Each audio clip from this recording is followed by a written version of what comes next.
Hey, you there, who are you? What's going on, Velasquez? There's somebody spying on us from the shadows. Who is the man? It looks like a boy, sir. I'm sorry, sirs, I said. I just came to watch you and listen to your stories. When I grow up, I want to be an explorer, just like you. Oh, the sea is no place for such a young and weak lad like yourself. You'd never survive the crossing. I would so. I'll have you know I'm tougher than you think. Ho ho ho, are you now? The men laughed. Well, let's see you lift this barrel, then. The man gestured towards a very imposing barrel that lay to his right. Being young and headstrong as I was then, I summoned all my strength with the unshakable belief that the barrel would yield to me. Of course, I couldn't move it 1 inch, and once again the men laughed. But then, something happened that made them silent. As I was struggling to lift the great object set in front of me, my medallion, which I had always worn as long as I could remember, fell from beneath my shirt and caught the eye of the sailors. It was a beautiful medallion, in the shape of a crescent moon, with curious etched lines like rays emanating from its concave side. On the outer edge strange characters were drawn, of no language I had any knowledge of, and on the inner edge a large notch was present, as if something were designed to slot into it.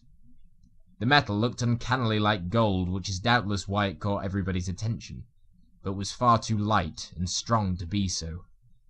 The men were awestruck. You were the orphan at the cathedral. Father Rodriguez boy, Esteban. Yes, Esteban. I have heard of him also. Many tales of you are told on our voyages. It is said that you have the power to control the sun. Please, no, I cried. I can't control the sun. Not this again. I've heard it all before. I can't control the sun. It's a lie. We have heard so many stories, Esteban. Come on, just this once for all of us. Banish this miserable rain. I pray, make the sun shine again. Hooray! No, I can't, you hear. It's all superstition and coincidence. And blasphemy. Nobody has that power but the Lord himself. And at that moment, the men gasped, as did I.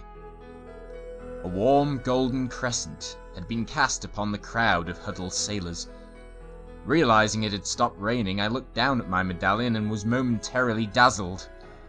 Seconds later, the heavy clouds began to part further, and the cruel wind subsided. The bells at the docks stopped ringing, and the sails of the ships ceased to flutter, until all of a sudden the whole port was bathed in the warmest glow I ever felt. The silence continued. He did it! He did it! The men cried. Hail Esteban, child of the sun! No! I persisted. It's just a coincidence. It has to stop raining sometime, can't you see? But my protest was drowned out by the ravings of 30 stout seamen. They would not be assuaged. In a fervour they crowded around me and lifted me up onto their shoulders in celebration. Put me down, I say. I don't like heights. I'm starting to feel dizzy. Put me down. Oh, put me down, please. But the men would not listen, so ecstatic was their mood, and as they swung me from side to side, I began to feel faint and nauseated. Stop! The men's cheers and my cries were brought to an abrupt halt by a deep and powerful voice that came from the shadows of the streets beyond. Can't you see this boy is not in the least bit amused by your drunken antics? Let him alone, why don't you? The sun is out now and you can get back to work. Hey, look, it's old Salvador. Come to think he can tell us what to do again. You ain't got any say over what we do, Salvador. Not anymore. Salvador. I recognized the name immediately. Cristobal Salvador was a well-known local hermit who had somewhat of an unsavoury reputation amongst the good Christian folk of Barcelona. He was rarely seen, but often talked about, and never in a positive light. I had frequently heard the monks at the cathedral referring to him as an alchemist and sorcerer and accusing him of witchcraft. Children were told not to go near his house, and would often bait each other to see who would go closest to the door. That's true, Salvador replied. I don't have any say over you, but I know your captain does, and me and him are old acquaintances. What do you think he would say if I took a trip up to the local tavern right now and told him you men were slacking off on the job? The sailors grunted and groaned a little and then let me down, murmuring, The The men left us and returned to their work. Salvador approached me, and I responded the only way I knew how to in situations such as these, with shocking politeness. Thank you ever so much, sir. I think I may have fainted if those men had held me aloft any longer. Rest easy, son. You've had a busy day. You must be hungry. Allow me to be your host and prepare you a fine meal back at my house. Oh, I wouldn't want to trouble you. Nonsense, no trouble. Besides, it's the least I can do to repay you for such a beautiful afternoon, Said the old man, a curious twinkle in his eye. Oh, I don't Oh, really... I know you don't control the sun. Let's forget that for the moment, shall we, Esteban? How do you know my name? Oh, I know more than that about you. In fact, if you'll accompany me for luncheon, I have a great secret I wish to share with you. A secret?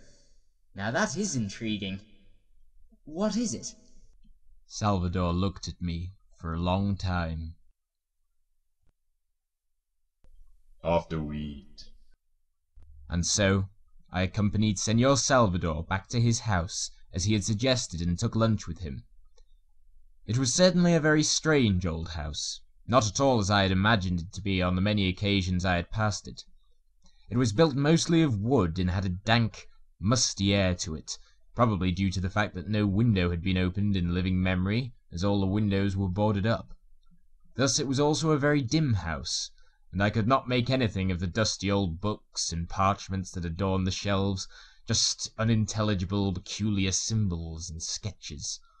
Unusual charts and instruments were strewn across untidy tables, and bizarre stones and talismans were laid in the window sills. We talked mostly of trivial matters during the meal, and as we were finishing the immensely satisfying food that Senor Salvador had prepared, I plucked up the courage to ask him, Senor Salvador? Are you a wizard? He laughed heartily as he swallowed his last chunk of bread. I am quite sure they will say so. Now, I prefer to think of what I do as science. In my mind, there is no such thing as the supernatural, Esteban. All creation that the Lord made can be nothing if not natural. It is merely men who are ignorant and afraid of how nature works who condemn those who wish to study it further. The words that came from his mouth seemed to be honest, but behind his eyes I detected a discernible fire, which frightened me slightly. I'm sorry, I didn't mean to pry. Especially as you have honored me here as a guest. On the contrary, Esteban, the honor is mine. You could not have come at a more opportune time, and now I will show you why. I told you before that I had a secret to show you, didn't I? You did. Well, Esteban, I am a man of my word. Wait here.